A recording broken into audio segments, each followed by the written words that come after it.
Hello everyone, কেমন আছো তোমরা সবাই? Very good morning and welcome to a new vlog. জানি অনেক দিন আসছে না ভ্লগ ভিডিওস, তার কিছু কারণ ছিল।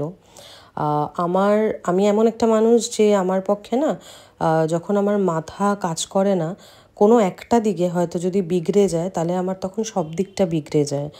তো আমাদের বাড়িতে দাদা ভাই আর বৌরানী এসেছিলো, যেই দিনটা আমরা খুব মজা করে কাটিয়েছিলাম। আমাদের প্ল্যানিং ছিল তারপর ওদের বাড়িতে যাওয়ার, বাট আনফর্চুনেটলি আমরা তারপর যেতে পারিনি, কারণ সেই দিন রাত থেকেই সৌরদীপ্তর বাবার হঠাৎ করে খুব শরীর খারাপ হয়, যেই কারণের জন্য আমরা যাব ভেবেও পরদিন সকালবেলা যখন যাব দোনোমনো করছি, তখন বাপির শরীরটা ডিটোরিয়েট করাতে আমরা তখন ইমিডিয়েট একটা ডিসিশন নিই যে না, এখনই ভর্তি করব, হসপিটালাইজ করব। তো তখন আমরা ভর্তি করি। তো হসপিটালাইজ করার পর তারপরে একটা বিগত 8 দিনের জার্নি চলেছে, তার কষ্টের, নিজেকে রেজুভিনেট করার। প্লাস আমাদেরও একটা সময় চলেছে যেখানে আমরা সারাক্ষণ ঠাকুরের কাছে প্রে করছি যাতে সে সুস্থ হয়ে যায়, সুস্থ কামনা করছিলাম। আর তার মাঝখানেই চলছিল মানে হসপিটাল বাড়ি এই জিনিসপত্রগুলো। বাপি তারপর সুস্থ হয়ে 8 নম্বর দিনে ফিরে আসে। ঠাকুরকে অনেক অনেক ধন্যবাদ যে সেটা সুস্থভাবে সে ফিরিয়েছে। বাড়ির বয়স্ক মানুষদের থাকা খুব প্রয়োজন বলে আমি মনে করি, আর তাদের সুস্থ রাখাটা আরও বেশি প্রয়োজন, কারণ তারাই কোথাও একটা গিয়ে বাড়ির বট গাছ। তো বাপির সুস্থতার পর আমরা আবার কাজে ফিরি। তো আমাদের একটা প্রমোশন শ্যুট ছিল আমাদের সোদপুর পানিহাটির জায়গায়, যেটা হচ্ছে নিহার অন দ্য গ্যাঞ্জেস বলে। তো সেখানে আমরা যাই। সেখানের পরিবেশটা খুব খুব শান্ত স্নিগ্ধ ছিল।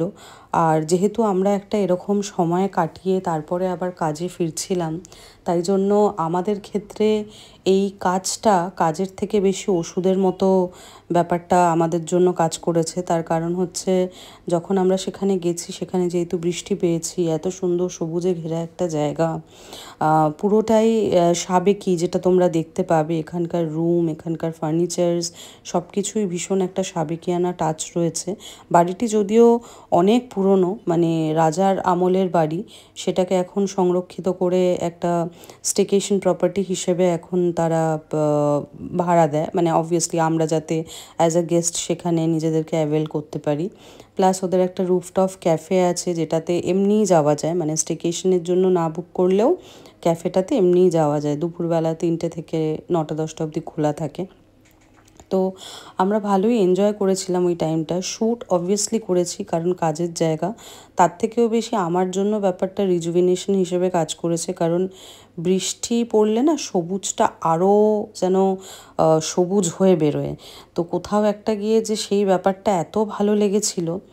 আর তারপরে আমাদের খাওয়া দাওয়া ছিল, পেট পুজো অবভিয়াসলি, কারণ শ্যুট করার ছিল, তো ওরা অনেক খাবার দিয়েছিল। এবার মোস্টলি কী হয় যে কোনো রকম যখন প্রমোশন শ্যুট হয় তখন অত খাবার খাওয়া যায় না, কারণ তারা তাদের শোকেজিংটা নিশ্চয়ই করে, বাট আমাদের পক্ষে তো অতটা খাওয়া পসিবল হয় না। তো আমরা বেছে খুঁজেই খাবার খেয়েছিলাম, মোস্টলি থালিটা খেয়েছিলাম যেটা ছিল। আর খাবার সত্যিই খুব ভালো, মানে অসাধারণ খাবার বানায়, একদমই হোম গ্রাউন্ড ফুড যাকে বলে। তো আমরা সবাই মিলে সেখানে সময় কাটিয়েছিলাম। দেখতেই পাচ্ছ যে পুরোটাই সাবেকি, মানে এখানে গিয়ে একটা দিন থাকলে বেশ ভালোই লাগবে। এতটা সুন্দর একটা সবুজ লন, তার মধ্যে এরকম এই white and black checker board, হাঁটার রাস্তা, বেশ একটা অন্যরকম ফিলিং দেয়। আর পরবর্তী সময় তারপর বিকেলের পর আমরা রুমেই ছিলাম। আমি একটুখানি ছানাপোনাদের পেয়ে একটু আদর করি, তোমরা জানোই। আর রুমেই ছিলাম, আড্ডা মেরেছি, বই পড়েছি, আমরা গেমস খেলেছি, মানে দাবা খেলেছি। তারপর সেই দাবাতে হারা জেতা নিয়ে বহুত মারপিটও হয়ে গেছে আমাদের। এবার রাতের ডিনার এসেছিলো, ডিনার করার পর, ডিনারটা যেহেতু আমরা খুব তাড়াতাড়ি করে নিয়েছিলাম, তারপরে আমরা অনেকক্ষণ বসে সবাই মিলে আড্ডা মেরেছি। আর বিনয় আমাদেরকে এত হাসাচ্ছিল যে যেটা বলার মতন নয়। ও একটার পর একটা কিছু না কিছু টপিক বলছে, যেটাতে আমরা হাসতে বাধ্য হচ্ছি। তো ওটা সবাই মিলে আমরা বসে আড্ডা মারছিলাম। তো ওটাই আর কি, মজা করে ভালো দিনটা কাটলো। বাট একটা ফেস আসে জীবনে, যেই ফেসটা কাটাতে একটু সময় লাগে। আমার মনে হয় ভালোর থেকে খারাপের স্থায়ী সময়ের ভাগটা অনেকটা বেশি জীবনে। তাই জন্য আমাদের ধৈর্যের পরীক্ষা করার জন্য বোধহয় এই জিনিসটা ঠাকুর আমাদেরকে দেয়। আর সৌরদীপ্তর বাবার সুস্থতা কামনা করেছিল সৌরদীপ্ত, ও খুব বড় মাকে যেহেতু মানে, তো ওই জন্য বলেছিল যে বাপি সুস্থ হয়ে এলে আমি যেদিন আসবে তার পরেই গিয়ে পুজো দিয়ে আসবো। ওই জন্য অদ্ভুতভাবে ওর জন্মদিনের আগের দিন আমরা পুজোটাও দিলাম। আর এদিকে উনি কথা বলতে ব্যস্ত, ওনার জন্মদিনের সব ফোন আসা শুরু হয়ে গেছে রাত্রিবেলাতেই। আমরা সেরকম কিছু সেলিব্রেশন এবছর করিনি, অবভিয়াসলি মন মেজাজের কারণে। এর আগে প্ল্যান ছিল, বাট সেটাকে আমরা ক্যান্সেল করে দিয়েছিলাম পরিস্থিতির জন্য। তো আমরা চেয়েছিলাম যে ঘরেই আমরা এনজয় করব। পাপি তো দোতলায় উঠে আসতে পারেনি অবভিয়াসলি ব্রিদিং ইস্যুসের জন্য, তো আমরা এইভাবেই নিজেদের মতো সেলিব্রেট করেছি।